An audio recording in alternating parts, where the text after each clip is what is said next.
What's up everybody, Matt here, and today we'll be reviewing the Mercenary Sea issue 2, so let's get into it. So we last were off, the crew of the submarine got caught in a trap by the Japanese Navy. They were meant to be delivering, or picking up medical supplies when this trap happened with a general called Toho, and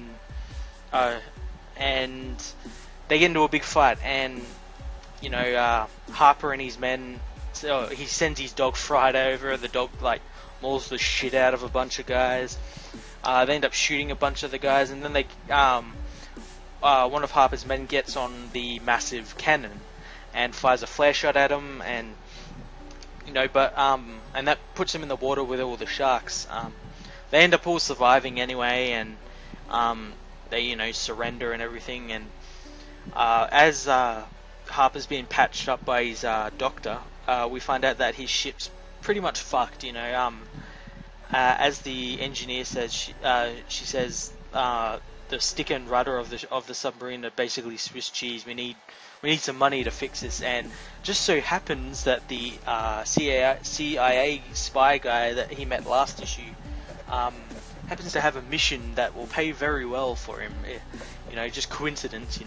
And the mission is they want Harper to take this guy into Japanese infested water. I think it's the East China Sea near Shanghai, and he wants them to acquire this new sort of aerial torpedo that the Japanese are designing. It's something that could potentially win the war. They give him that sort of spiel and everything. Anyway, Harper ends up agreeing, and I think for like $3,000, back then that was quite a fucking fair bit, and that'll fix his ship and everything.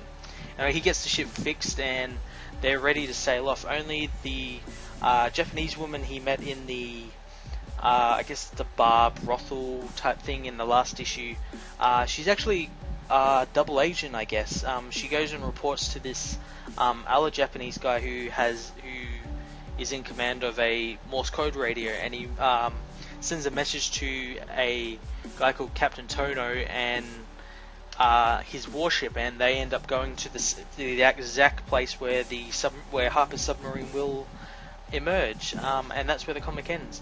Pretty good comic. I'm loving the whole old school adventure. It's something I really like, and it's also it's like a simple genre, I guess. It's high adventure, high action.